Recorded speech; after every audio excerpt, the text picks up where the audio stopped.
नमस्कार।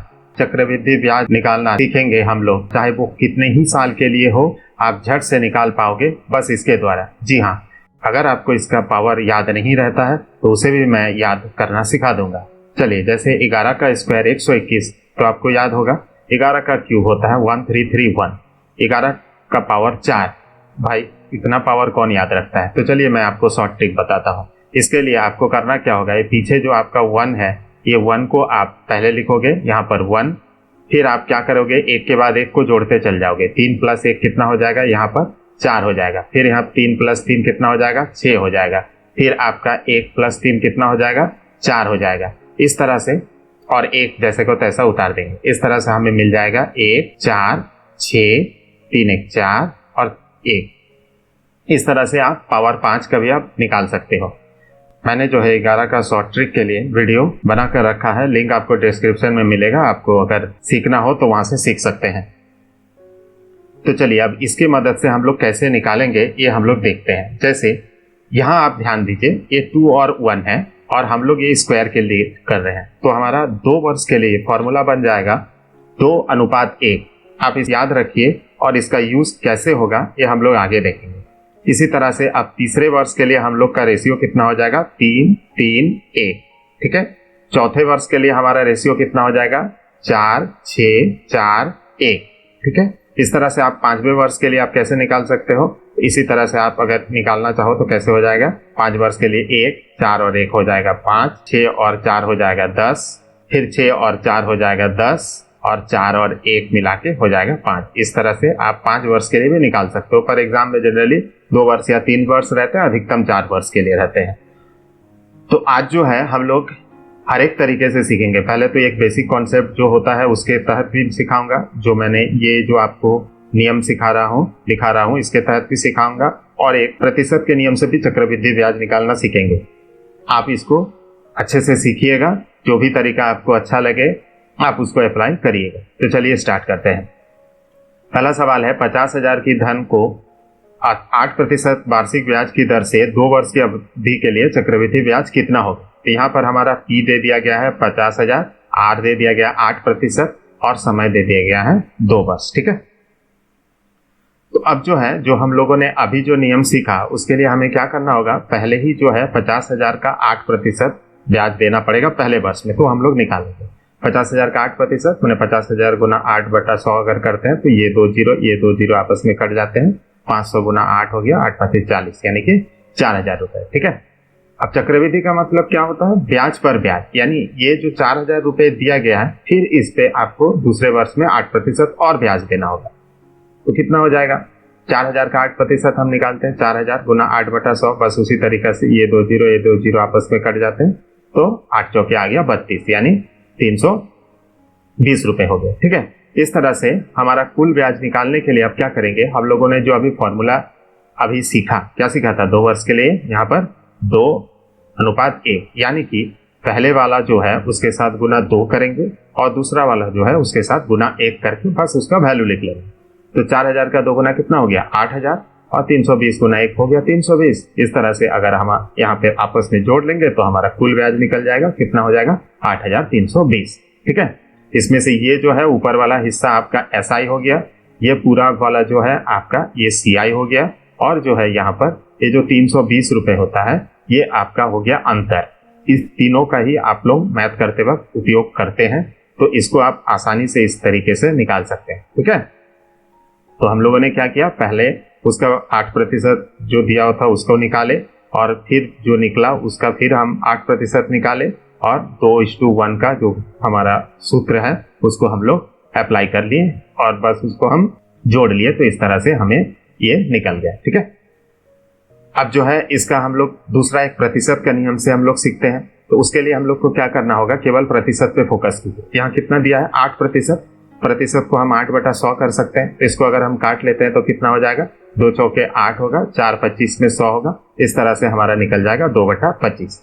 यहाँ क्या ध्यान देना है, ये जो नीचे वाला हिस्सा है ये हमारा मूलधन है, ये हमारा मूलधन है, और ये ऊपर वाला जो है हमारा इंटरेस्ट है। ठीक है। तो अब जो है मूलधन 25 है और इंटरेस्ट उसका जो है 2 है। इस तरह से मिश्र धन कितना बन जाता है, 25 + 2 27। ठीक है, ये निकल गया। तो यहाँ से हम लोग मिश्र धन और मूलधन दोनों का रेशियो हम लोग पता कर सकते हैं और इसी से हम लोग सारे मैथ बना सकते हैं। ये ट्रिक भी बहुत अच्छा है, इसको ध्यान से देखिए। अब हमें इसे 2 वर्ष के लिए अगर अप्लाई करना होता है तो हम लोग चक्रवृद्धि है तो हम इसको स्क्वायर कर लेंगे, ठीक है। 3 साल के लिए निकालना होगा तो क्यूब निकाल लेंगे, बस आपको इसका क्यूब निकालना होगा। तो 25 का स्क्वायर 625 है और 27 का स्क्वायर हो जाता है 729, ठीक है। तो अब जो है इन दोनों को अगर हम यहाँ पे कंपेयर करते हैं तो हमें देखिए, इसको ध्यान में दीजिए कि ये मूलधन नीचे वाला हिस्सा है और मिश्र धन जो है ऊपर वाला हिस्सा है, यानी कि हमारा ब्याज हो गया इन दोनों का डिफरेंस। तो ब्याज कितना हो जाएगा, डिफरेंस अगर हम निकालते हैं तो 5 4 9 और 2 2 मिल गया 6 और 1 7, तो ब्याज आ गया हमारा 104, ठीक है। तो इस तरह से 104 अगर हमारा ब्याज आ गया तो वो कितना है, मूलधन कितना के लिए 625 पर ब्याज है 104। विपरीत का फॉर्मूला अप्लाई कर लेते हैं। तो यहाँ हमारा धनराशि जो पी दिया है वो कितना दिया, 50,000, उसे हमने लिख लिया पी। प्रतिशत वाला जो हमारा निकला अभी मैथ को सॉल्व करने के बाद वो कितना आया 625, उसे हम लोग नीचे लिख लेंगे। ये मैंने विपरीत नियम में बताया था कि एक आपका ऊपर है तो दूसरा वाला पी जो है हमारा नीचे है और हमें निकालना है यहाँ पर ब्याज, तो ब्याज हम 104 ऊपर लिख देंगे। इसी क्वेश्चन में अगर हमको मिश्र धन कहा जाता तो हम 729 को ऊपर लिख रहे थे, ठीक है। इसे हम अगर काट लेते हैं तो कितना हो जाएगा 25 25, चूंकि 625 होता है तो इसको हम काट देते हैं, 25 दूनी 50 यानी 2000 हो गया। अब 2000 को भी हम 25 से काटते हैं तो 25 8 चूंकि 200 होता है तो हमारा आ जाएगा कितना 80 गुना 104। तो इस तरह से हमारा आ जाता है 80 गुना 104 करते हैं तो 8320 ही आएगा। इस तरह से हमारा ब्याज इसमें भी निकल के आ जाता है। इसके बाद आप जो है अपना ट्रेडिशनल तरीका जो है equal to P bracket 1 plus R by 100 to the power T को भी अप्लाई करके सेम ही चीज कर सकते हैं। उसमें क्या होता है, आप जो है पी को 50,000 8/100 किए, इसको भी अगर हम काटते हैं तो वही आएगा 2/100 आएगा। एलसीएम करते हैं तो 25 दूनी 25 2 27 ऊपर में और स्क्वायर है तो 2 बार गुना करेंगे, तो हमने तो यहाँ निकाल ही लिया है। बस इसको हमें कैलकुलेशन करना है और हमारा आंसर उसमें ए निकल कर आता है। उसमें हमें सी आई निकालने के लिए क्या करना पड़ता है, दोबारा से उसे हमको पी उसमें से घटाना पड़ता है। तो इस तरीके से भी आप उसमें निकाल सकते हैं। ये थोड़ा लेंथी होता है तो ट्रेडिशनल वे में जिसको करना है वो ट्राई कर सकते हैं। इन बाकी 2 टेक्निक में से जो आपको सही लगे, आप दोनों में से जो अप्लाई करना चाहे वो कर सकते हैं। तो एक जो है अभी हम लोग तीसरे वर्ष के लिए भी देख लेते हैं। तीसरे वर्ष के लिए क्या दिया हुआ है कि 8,000 रुपए का 3 वर्ष के अंत में 5% दर से कुल चक्रवृद्धि ब्याज कितना होगा। तो इसमें हम लोग फिर वही बात करेंगे कि 8,000 रुपए है, उसका हम लोग 5% जो है वो हम लोग निकाल लेंगे। तो 8,000 का 5% कितना हो गया, 5/100 करते हैं तो 0 0 कैंसिल, 0 0 कैंसिल, 8 5 40 यानी 400 रुपए। फिर इस 400 रुपए का हम लोग 5% निकालते हैं, कितना हो जाएगा, ये 0 कैंसिल हो गया तो 500 के आ गया हमारा 20 रुपए हो गया। फिर हमें तीसरे वर्ष के लिए करना है, मतलब और एक बार हमें इसे करना है। तो 20 जो हमारा यहाँ आया उसका हम लोग 5% कर लेंगे, कितना हो जाएगा 20 गुना 5/100। तो ये आपको पता है 20 25 100 है तो 5 5 कैंसिल, तो फिर हमारा आ जाता है कितना 1 हो गया। अब हमने जो सूत्र यहाँ पर सीखा था उसमें लास्ट में कितना था 3 3 1 था, तो हम 3 3 1 का रेशियो अगर अप्लाई करते हैं तो पहले वाले से 3, फिर दूसरे वाले से 3, लास्ट वाले से 1 मल्टीप्लाई कर लेंगे, ठीक है। तो कितना आसानी से ये नियम आपको याद रखने के लिए ही मैंने 11 का स्क्वायर कहा है। बहुत जन बोलते हैं कि कंपटीशन में दिमाग काम नहीं करता है तो हम ये सबको कैसे याद रखेंगे।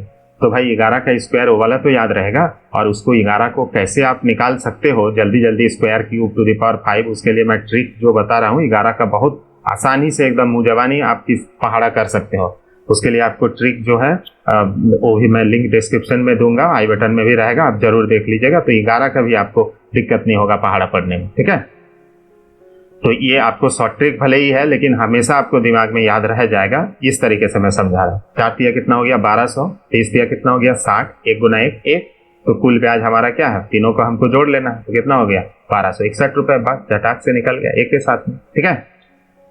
तो फिर प्रतिशत वाला भी नियम आपको सीखना है तो भी मैं सिखा देता हूँ। फोकस करना है हमें 5% रेट है, 5% का मतलब 5/100 काट लेते हैं तो कितना आ जाएगा 5 20 में 100 यानी 1/20। तो इसमें अगर हम 1/20 में ये हो गया पी आपका मूलधन 20, ब्याज हो गया 1 यानी मिश्र धन हो जाएगा 21। मिश्र धन और मूलधन का रेशियो हो गया 21/20।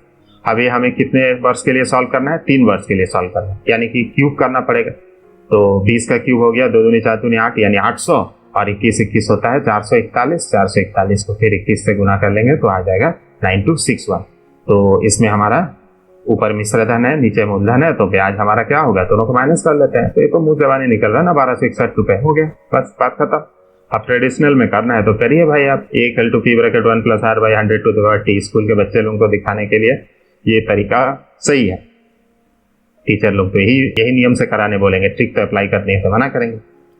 तो भाई इसमें आप बैठा हुआ 8000, 1 + 5/100 तो यानी 20/1 हो जाएगा। तो ये 1 हमें ऊपर में जोड़ लेना रहता है, तो 21/20 करके ऐसे क्यूब करेंगे तो आ जाएगा 9261। 8000 कट जाएगा, 9261 आएगा। ये हमारा ए रहेगा। CI निकालेंगे तो उसमें से 8000 माइनस करके निकाल लेंगे 1261 रुपए। ठीक है, तो इस तरीके से आप ट्रिक को अप्लाई करके फटाफट से आंसर बना सकते हैं। तो ये तो बस आज इंट्रो क्लास था। इससे रिलेटेड बहुत तरह के मैथ हम लोग आगे भी करेंगे और बहुत आसानी से करेंगे। आज का क्लास बेसिक था, इसलिए इसको आप अच्छा से समझ लीजिए, सीख लीजिए, तो फिर आगे के क्वेश्चन हम लोग आसानी से बनाएंगे।